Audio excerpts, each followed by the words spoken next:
Diesel आणि petrol संपले या अफवेमुळे शहरातल्या 8 पेट्रोल पंपावर मोठ्या प्रमाणात लोक पाण्याच्या टंचाईसारखे कॅना घेऊन येऊन डिझेलची मागणी करत असल्यामुळे पंप मालकाची मोठ्या प्रमाणात परेशानी होताना दिसत आहे।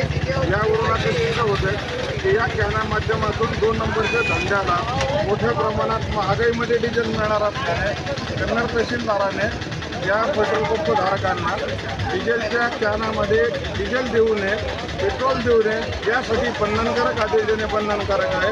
अन्यथा पेट्रोल पंपावर डिझेल न मिळाल्याने सर्वसामान्य शेतकऱ्यांना महागाईच्या दरामध्ये डिझेल मिळेल आणि त्यामुळे महागाई वाढण्याची शक्यता आहे। त्यामुळे शांतता आणि सुव्यवस्था बिघडण्याचा मार्ग या शहरात सुरू होणार आहे।